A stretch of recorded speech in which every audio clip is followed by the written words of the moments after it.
Fala, mestre, sejam todos bem-vindos ao meu canal novamente. E olha só quem tá também aqui, ó.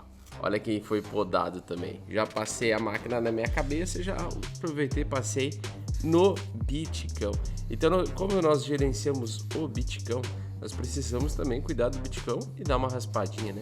Então, Bitcão raspadinho, neste vídeo nós vamos falar sobre análise técnica de Bitcoin e também sobre o que nós esperamos do Bitcão para 2020. Então, se você gosta desse tipo de conteúdo, meu jovem, por favor, se inscreva no canal que mais cresce no Brasil e tamo junto.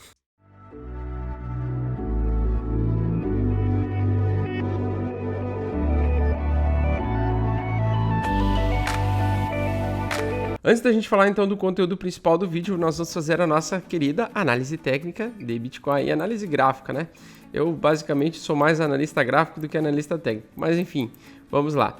No Price Action aqui então, nós estamos indo em uma direção de tendência de baixa, permanecemos dentro de um canal de baixa, enquanto não sairmos dele, nós permanecemos em tendência de baixa. O que acontece? Muitas pessoas estavam falando que aqui poderia estar formando um ombro, cabeça a ombro, só que ele foi negado, né? A partir do dia, deixa eu ver aqui, do dia 18 de dezembro, o preço do Bitcoin teve uma disparada de alta novamente e ele conseguiu se proteger da linha de tendência de baixa inferior. Esse canal ele tem duas linhas, então a primeira linha é a linha de LTB superior, que é essa daqui, e nós temos a segunda linha, que é a linha de tendência de baixa inferior, e elas produzem esse canal de baixa, né? Enquanto o preço ele está surfando esse canal, nós estamos indo em uma direção descendente, então nós podemos afirmar que o Bitcoin está em tendência de queda no médio e curto prazo. Porém, se a gente der um zoom out aqui e a gente se afastar no gráfico, a gente vai ver que no longo prazo nós estamos em tendência de alta, né? Então, essa tendência de baixa, ela é momentânea, porque a tendência de procura e oferta e demanda constante pelo preço do ativo, no longo prazo, permanece em alta. O Bitcoin ele respeita muito, historicamente falando, essa linha média de 200 semanas. E para nós ela poderia representar o fundo máximo do Bitcoin a um preço mais realista do Bitcoin, que hoje seria aí $5.200, entre 5.000 e 5.200 dólares que ele poderia chegar enquanto ele está surfando essa baixa. Depois disso, eu acredito que ele voltaria a subir rapidamente aos patamares mais superiores e romperia, né, também esse canalzinho. Muito importante falar também que aqui no gráfico diário, né, nós temos essa situação. Se a gente pegar o gráfico mensal e na análise gráfica e análise técnica, a gente sempre vai levar mais em conta o gráfico mensal e o gráfico semanal para tentar descobrir o que vai acontecer no longo prazo.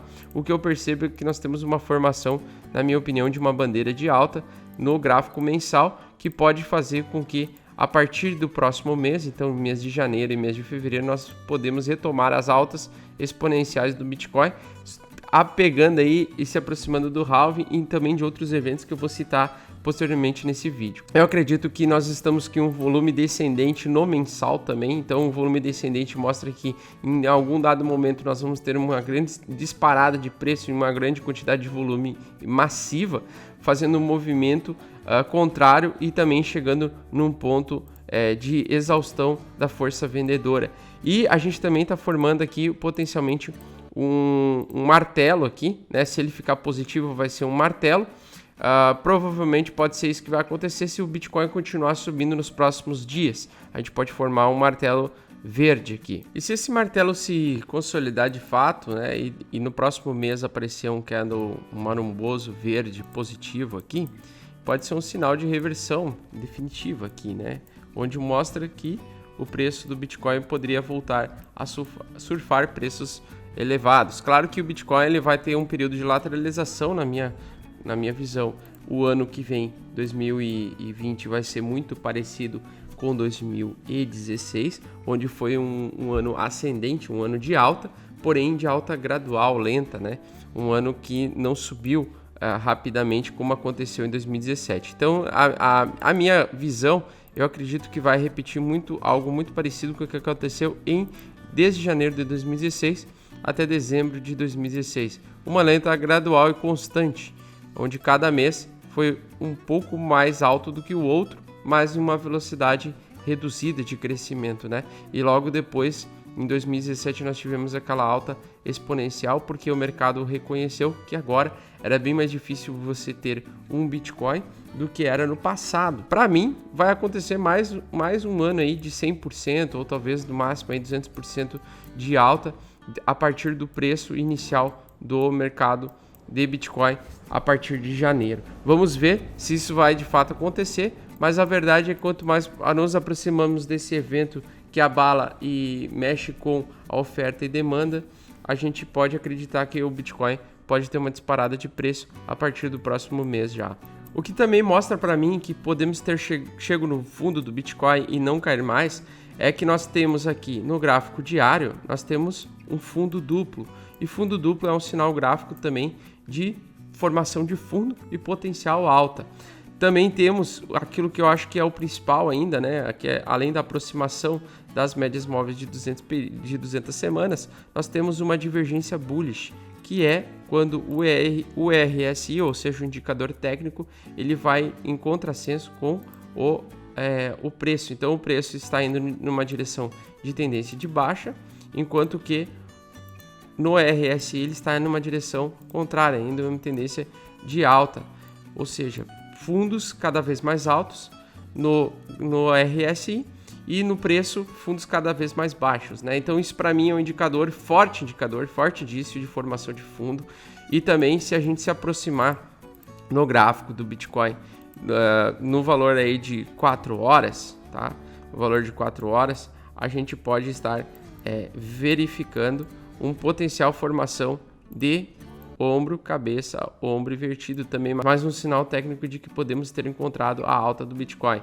E ainda mais forte se a gente se aproximar aqui, se a gente fizer esse recorte aqui, a gente vê que o preço ele vai tentar novamente agredir o preço de 7.455, e se ele tiver o rompimento e for bem sucedido, nós podemos ter uma disparada de alta já ainda essa semana. Isso é o que pode acontecer, mas a minha opinião é a seguinte, eu vou dar agora a minha opinião, é que ainda vamos permanecer lateralizados por um tempo ainda. Eu não acredito que a gente vai estourar esse preço com tanta facilidade aqui, o rompimento dos $7.800, mas a gente vai poder novamente testar ele mais uma vez. Ontem, se eu não me engano, nós chegamos a $7.673, o que foi bem próximo aí de fazer um teste dessa resistência. Só que eu acredito que nós vamos fazer mais vezes esse reteste até que o mercado comprador crie um triângulo aqui, né, possa formar um triângulo de alta, e a partir desse triângulo de alta nós podemos ver que o preço do Bitcoin vai tentar o rompimento dessa resistência. Quando rompeu a resistência de 7.800, ele vai buscar os 8.200, e após os 8.200, se ele tiver o rompimento, nós podemos ter um rompimento da LTB superior, fazendo com que a gente volte a uma tendência de alta no curto e médio prazo. Então, essa linha aqui, ela precisa ser rompida, beleza? Essa linha aqui, a LTB, ela precisa ser rompida para que a gente possa dizer que o preço do Bitcoin esteja aos patamares de alta novamente. E quais são as evoluções que a gente espera para 2020 no Bitcoin, além do halving? Vamos passar um pouco desse tema aí do halving, que já está manjado, e vamos falar um pouquinho mais de outras coisas que são importantes também para o crescimento do Bitcoin nos próximos 2 anos. Aí eu vou dizer não só 2020, mas 2021 também. Eu acredito que a gente pode ver isso, né? Bom, no Bitcoin 2020 nós temos então os investidores institucionais que estão cada vez mais presentes no mercado Bitcoin. A partir de 2019 começou a entrar seguradoras, fundos de pensão, grandes fundos de investimento como a corretora XP, entre outras, a Grayscale, entre outras várias, que oferecem fundos de investimento com criptomoedas. Isso facilita muito a injeção de capital e liquidez também no mercado, e a gente precisa de fato de mais capital para o preço subir, né? Então, para o preço subir, nós precisamos de injeção de capital neste mercado de criptomoedas. Hoje o Bitcoin ele tem aí pelo menos $200 bilhões de capitalização de mercado. Para ele chegar, para você ter uma ideia, para ele chegar a $50 mil por unidade, ele vai precisar chegar a 1 trilhão de capitalização de mercado, ou seja, de investimento. E para isso nós precisamos de ter ferramentas e também formas de ter mais investidores com maior capacidade financeira entrando neste mercado. Vimos recentemente aí um bilionário entrando no mercado, comprando os seus primeiros bitcoins, E o que a gente vai ver agora a partir de 2020 é cada vez mais esses bilionários diversificando seus investimentos e testando aí essa tecnologia extremamente inovadora. Então as evoluções que a gente espera para 2020, tá? Além dessa entrada de investidores institucionais e maior consolidação desses investidores, muito aí trazidos pela BACT, Grayscale, entre outros fundos de investimento, até a própria XP Investimentos agora, a gente também espera uma expansão dos derivativos e futuros negociados nos contratos futuros da CME, da BCOE também e da BACT, que podem facilitar a entrada então de liquidez no mercado. Regulação. A regulação, apesar de muita gente torcer o nariz, ela pode ser algo positivo por um determinado período de tempo, porque ela vai facilitar a entrada mais rápida de captação financeira. Então a regulação ela pode ser um ponto, ela é um ponto, vamos dizer assim, bastante polêmico, mas pode ser bem importante para dar segurança para esses grandes investidores entrar neste mercado. Claro que para quem é nerd, como a gente gosta desse tipo de conteúdo, é fácil entender o que é o Bitcoin. Mas imagine lá para o tiozão que é bilionário e que ele não tem mais muito interesse em aprender muitas coisas, ou ele não tem que se esforçar para aprender coisas novas para ganhar mais dinheiro. Então, para ele, a gente precisa dessa regulação para dar segurança para eles. Outra coisa importante é transparência de volume de negociações. Então, hoje em dia, nós temos um forte problema no mercado de criptomoedas que a gente não sabe exatamente qual é o volume real de negociação de cada corretora. Na maioria das vezes, os dados que eles estão fornecendo podem ser dados alterados, não realistas e que podem afetar até, muitas vezes, você fazer uma análise sobre o mercado, né? Uma análise geral sobre o mercado. Tem uma dificuldade de análise geral para saber qual é a real liquidez que esse mercado tem. Então, o volume de negociações é outra coisa que eu acredito que as corretoras, com o tempo, elas vão conseguir divulgar os dados cada vez mais realistas. Outro ponto muito importante também, cada ano que passa o Bitcoin está sendo reconhecido mais como uma reserva de valor do que como uma criptomoeda em si. E isso é muito interessante, porque a própria Grayscale vem fazendo várias propagandas e vídeos comerciais na televisão norte-americana, falando que agora a hora de você proteger o seu patrimônio em caso de uma crise financeira mundial acontecer novamente, não é investir em ouro nem estocar ouro em casa. É muito difícil, é muito complicado. Compre bitcoins. Esse tipo de propaganda institucional vem trazendo bastante gente com bastante grana para dentro do mercado de criptomoedas, e eu acredito que vai ser um grande estouro aí quando finalmente a gente voltar a uma tendência de alta novamente. E o mais importante agora são atualizações que podem tornar o Bitcoin cada vez mais anônimo. Hoje em dia o Bitcoin ele é totalmente transparente, você consegue verificar quais são as transações, de qual carteira para qual carteira vai, as primeiras transações que foram realizadas, você consegue ver de todas as transações de frente para trás, de trás para frente e traquear elas, né? Rastrear elas.